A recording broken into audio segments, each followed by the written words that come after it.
Eu sou Joaquim Braga Neto, psicólogo aqui da cidade de Miguel Pereira, região serrana do Rio de Janeiro.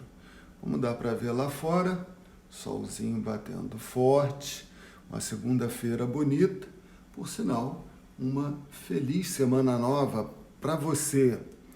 E como a gente está percebendo, né, sempre as coisas andam para frente. Pois é, hoje é dia 15 de março de 2021 e estamos fazendo a live de número 69, começando a 8ª semana de lives. Lá no dia 25 de março, daqui a 10 dias, estaremos fazendo 2 meses de vida em lives aqui com você. Pois é, hoje nós vamos falar dos caranguejos, né?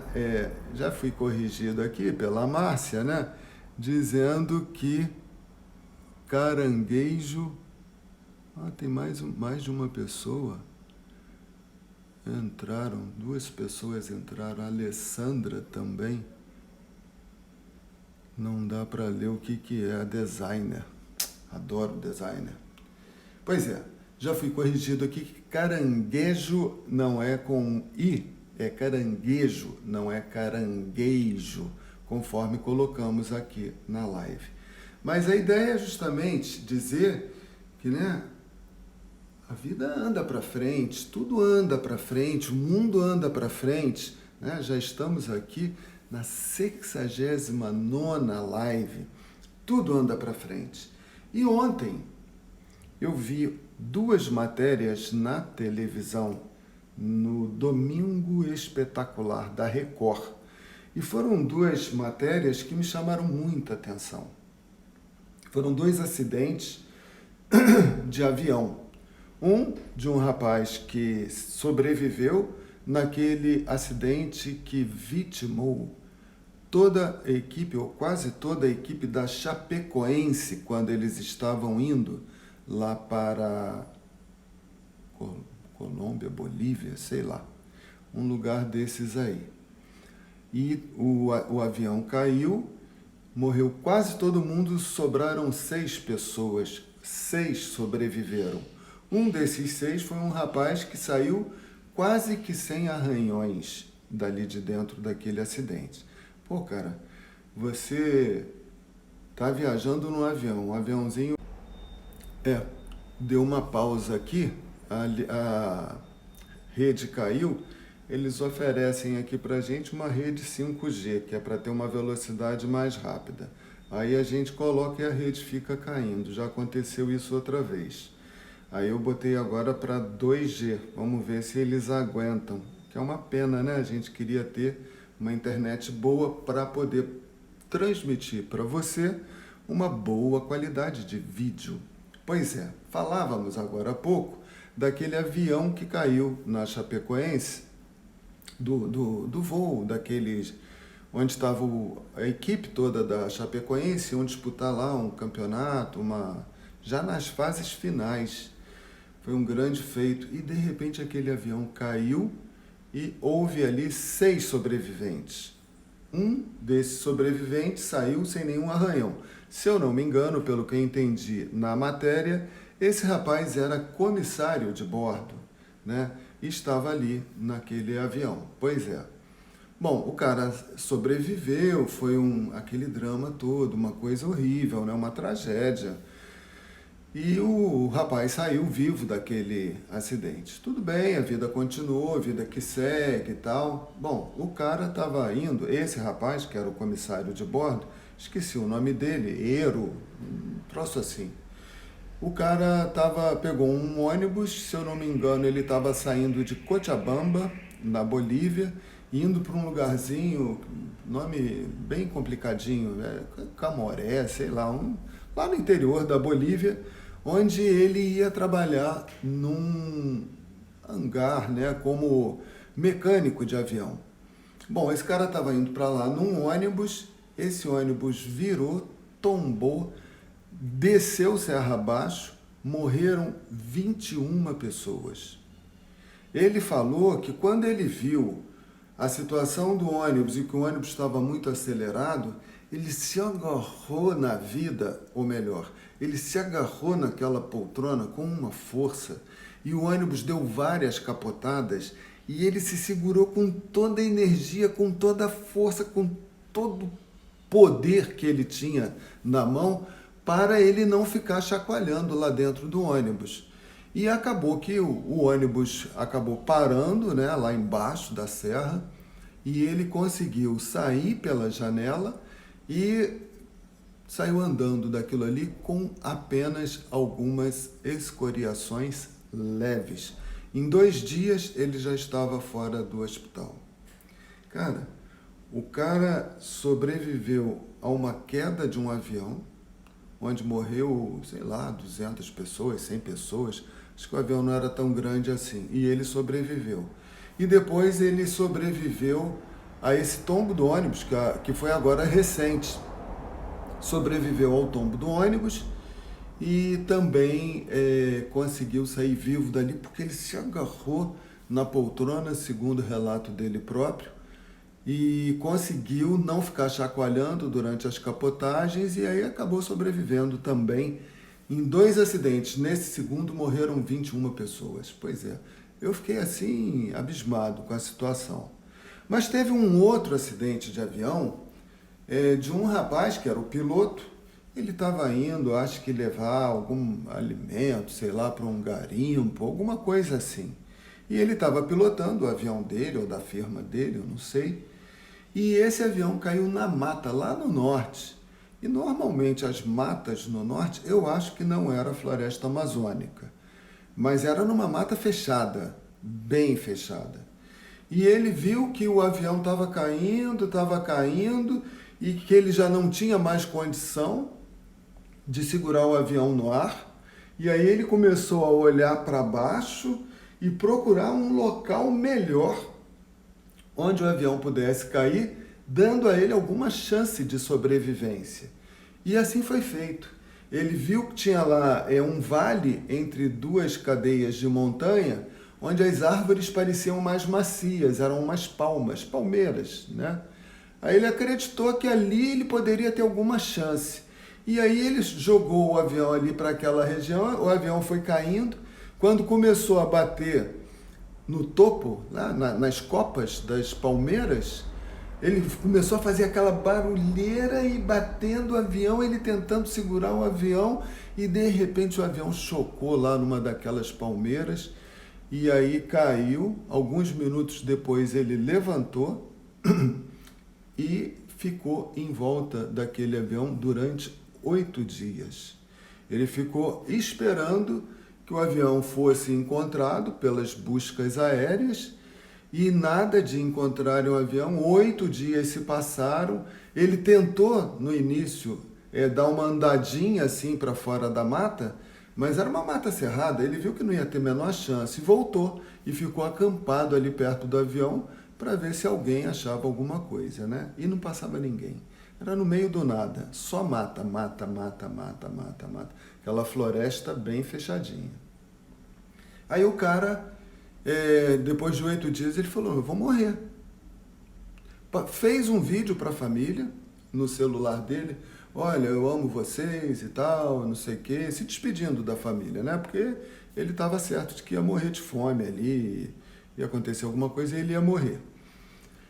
Fez o vídeo, depois de 8 dias ele falou: vou embora. E aí o cara saiu andando mata adentro. Ele disse que ele via assim o sol, né? E era na direção do sol. Quando o sol apontava no céu, ele ia na direção do sol, porque é muito comum, quando a gente não tem uma referência, a gente andar em círculo. Uma vez eu fiz o contrário dele, né?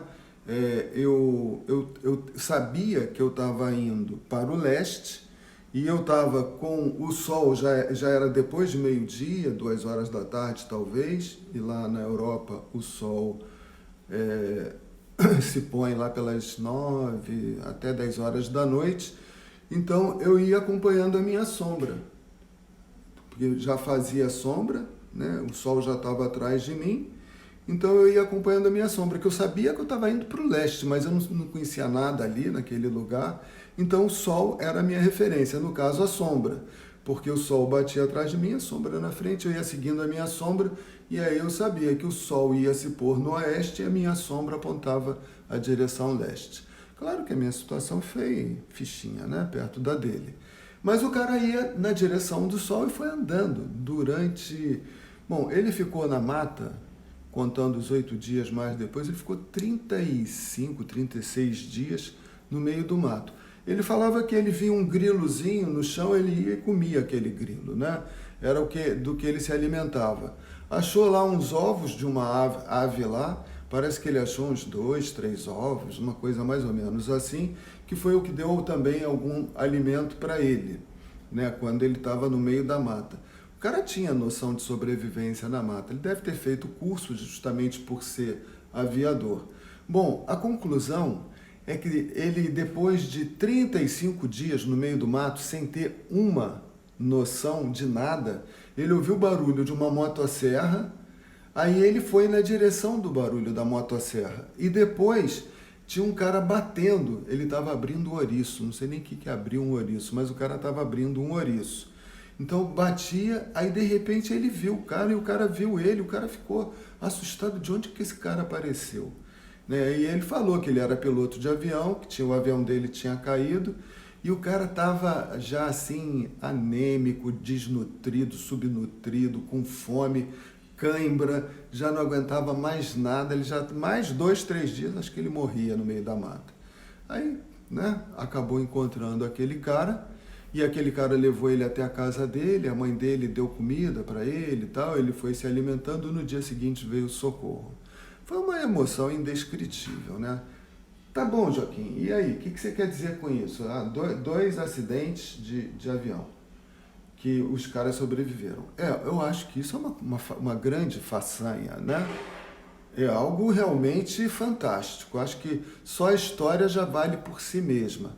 Mas o que eu quero dizer é a raça do cara agarrado no ônibus, o ônibus capotando, ele com toda a força dele segurando naquela cadeira, ele estava segurando, era a vida dele na mão dele. E aí capotava e conseguiu sobreviver ao segundo acidente. Morreram 21 pessoas e ele ficou vivo.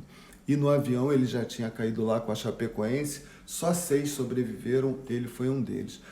O cara passou por 2 grandes tragédias na vida dele e conseguiu sair vivo das 2.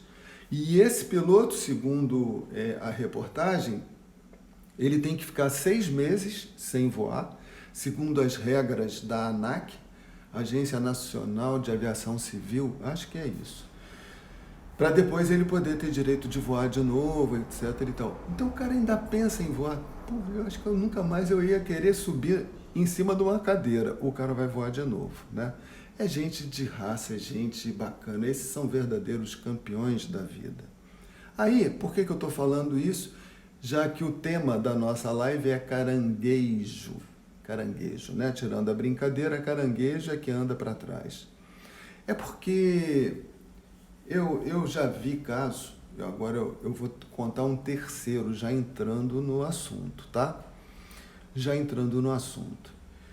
De uma moça, né, que casou-se, teve um filho e estava morando com o marido. Mas o marido, ele assim, eles brigavam bastante, como é normal, casal novo, eu já briguei também, né? Todo mundo briga, é normal.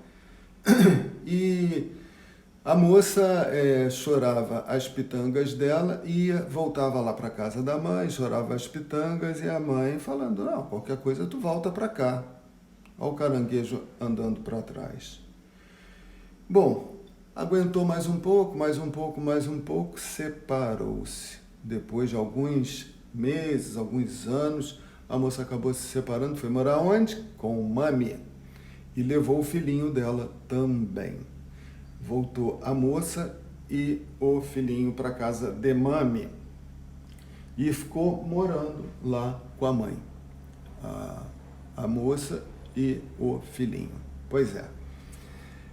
Depois, de vez em quando, sentia saudade do marido e voltava e ficava naquela, vai, volta, mas assim, só ia, né, para namorar, porque o cara também não era nenhum monstro. Até que acabou se separando mesmo, se acomodou naquela situação. O que aconteceu? O velho maridão arrumou uma sirigaita. E eu me lembro desse caso porque a moça falou, olha, a separação é horrível, é muito ruim. Se eu soubesse que era tão ruim, eu não tinha separado. A separação é pior, segundo ela. Eu nunca vivi essa separação, mas ela contava que a separação é pior do que o próprio casamento ruim, segundo a mocinha. Pois é. E ela falou assim, se eu pudesse voltar no tempo, eu não tinha separado. Não era dor de orgulho ferido porque ele estava com outra, não. É porque ela gostava do cara. E se a gente pensar bem, né, para Mami, a sogrinha lá do rapaz, que é a mãe dela, é sempre a filhinha, é a coitadinha, é a vitimazinha, mas eu não conheço isso, sabia? Porque eu mesmo, né? Eu sei por mim mesmo que eu não sou lá grandes flores que se cheirem. Então eu sei que eu tenho um monte de defeito, vários. Mas aí quando a gente está chateado com a outra pessoa, a gente aponta o defeito da outra pessoa, né? Então, ela começou a se dar conta de que ela também pisava pra caramba na bola, que ela também enchia o saco do marido, que ela também tinha um monte de problema e que muitas das vezes o marido dela tinha razão quando ele brigava com ela. Aí simplesmente ela vestiu a carapuça da parte dos problemas que ela tinha. E aí ela começou a se dar conta que muitas das brigas ela gerou. E aí ela caiu em si. E foi muito difícil. E depois, quando o garotão lá casa com uma outra, né? Começa a namorar, vai ficando tal, e vê que o maridão estava com a outra, e que a outra não enchia tanto o saco dele quanto ela enchia. Eu estou falando assim, não estou querendo dizer que o marido é santo, não, tá? O marido também tem os problemas, como eu estou falando de mim mesmo. Eu também tenho, você também tem, todo mundo tem. Mas na hora que a gente está chateadinho, a gente vê o problema do outro. É isso que eu estou querendo dizer. É nesse ponto que eu estou querendo chegar. E aí, o que aconteceu? Ela encontrou vida fácil na casa de Mami. E por ter encontrado a vida fácil, ela voltou, andou para trás, igual uma carangueja. E depois ela se deu conta de que ela vacilou. Se ela não tivesse tido a facilidade, ela teria encarado a onça lá, ia ter resolvido os problemas com o marido e ia ter continuado a vida dela e iam estar felizes, até que a morte os separe. Sem querer fazer apologia dessa brincadeira aqui que eu estou falando, que também não é brincadeira, mas não precisa ser até que a morte separe, mas também não precisa ser qualquer probleminha a gente separa, né? Que depois se arrepende para o resto da vida. Pois é, foi o caso dessa moça, e enquanto eu estava contando essa história, eu lembrei o caso de mais uma. Por acaso, 2 mulheres. A maior parte dos meus atendimentos é com mulheres, né?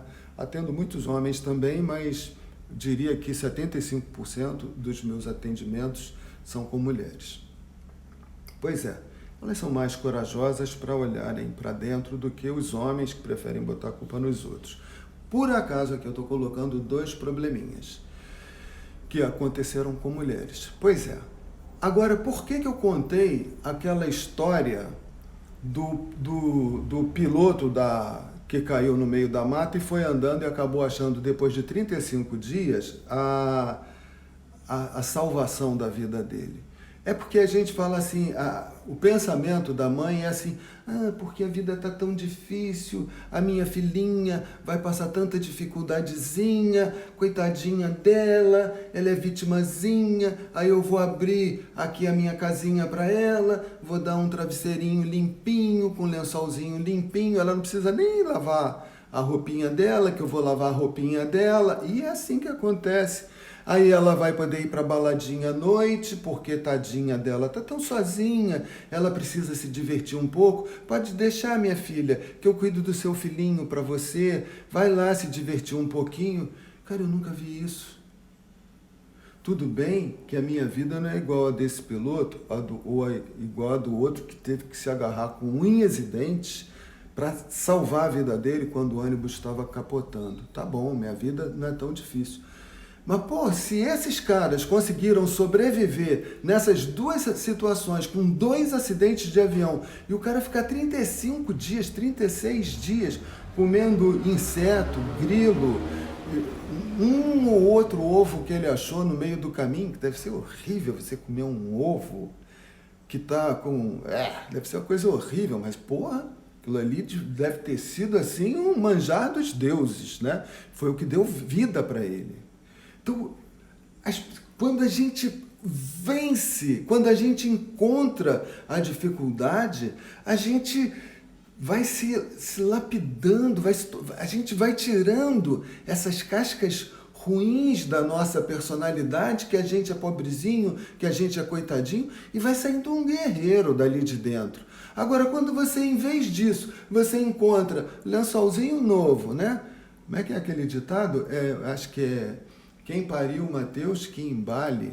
Aí ainda entrega, volta para casa com o filho e ainda entrega para a mãe cuidar. E vai para a balada de noite. Isso não é vida, cara. Eu acho que acabam ficando 3 retardados, com todo respeito. Espero que não seja a sua situação. Porque você cuidou do seu filho, agora vai cuidar do filho dele? Mas a vida está difícil. Difícil é uma ova. Difícil é a vida do piloto que teve que viver 36 dias. É difícil para todo mundo. Eu não encontro dificuldade na minha vida até hoje. Hoje, assim, ainda, né, 62 anos, assim, em termos de, assim, ganhar o pão de cada dia, até já tem alguma coisinha aí para sobreviver. A gente não sabe esse mundo maluco do jeito que é, né? O que pode acontecer pela frente, mas nesse sentido eu já conquistei alguma coisa. Agora, tô vivendo uma situação que eu sou grupo de risco de uma doença que veio da China e que eu posso ser acometido por ela, porque ainda tem um pouquinho de hipertensão, meu açúcar anda meio lá, meio cá, eu já fumei pra caramba a minha vida quase toda, mais de 30 anos fumando, já não fumo, já tem uns 20 anos que eu não fumo, mas já fumei, meu pulmão não é lá grandes coisas, e aí é uma droga, né? Não é meio chatinho, a gente vai na rua, fica com medo se tem coronavírus, se não tem coronavírus, é difícil para todo mundo, velho. Então, se você oferece a facilidade, você não está ajudando seu filho. Ele volta para trás. E o movimento da vida é para frente que anda.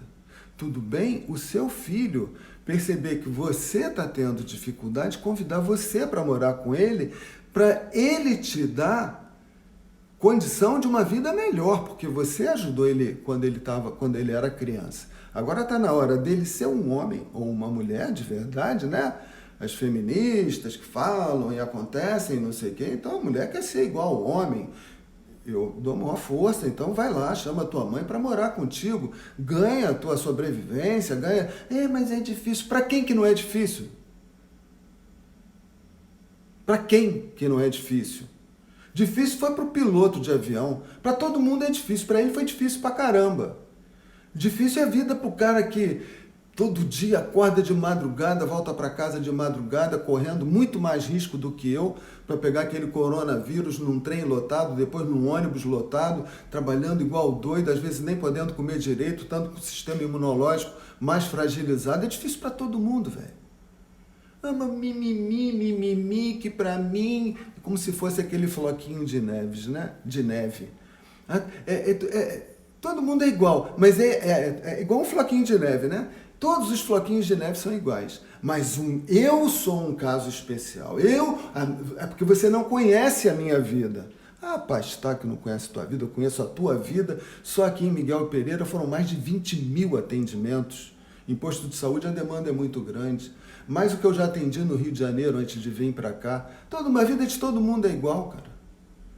Às vezes você encontra assim, uns casos um pouquinho mais difíceis, como foi o caso desse piloto que eu estou falando, mas quando, né, diz o ditado popular, se Deus dá o frio, pode olhar em volta porque tem um cobertor aí perto. Deus não dá um frio sem dar um cobertor, não. Ah, mas mimimi, que é minha vida. Vai conversar, vai enganar o outro, cara. Tu quer moleza, quer deixar o teu filho com a tua mãe para ir para balada, dar beijinho na boca. Ah, mas eu não vou só para balada. Eu trabalho. Ué, não faz mais do que obrigação. Pô, minha avó cuidou de 15 filhos e tinha uma vida difícil. Eu vejo um monte de gente cuidando dos filhos e trabalhando e dando duro. Ah, mas é porque o meu caso é especial.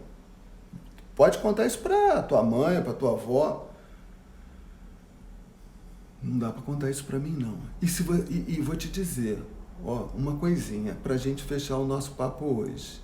Você quer realizar seu sonho? Não é com vida fácil, não, linda. Não é na vida fácil que você vai... Não é assim, eu vou voltar para trás. Eu nunca vi ninguém realizar um sonho andando para trás. Andando para frente. Ganha a tua vida, luta, trabalha um pouco mais, acorda mais cedo, vai dormir mais tarde, estuda mais um pouco, faz um curso, uma especialização, aprende um trabalho, se liga, as oportunidades estão aí do teu lado, igual está para todo mundo. Tem um monte de gente que saiu de dentro de uma comunidade, de uma favela, no meio de traficante, bala perdida, droga, bagunça, balada, pancadão, e o cara tá aí bem, trabalhando pra caramba. Silvio Santos foi camelô. Pô, então, não é assim não, cara. Se liga, né? A vida é difícil para todo mundo, para todo mundo. E se você quer realizar seu sonho, não vai ser andando para trás e não vai ser na vida fácil. Esse era o recado que eu queria dar para você hoje, nesse dia 15 de março.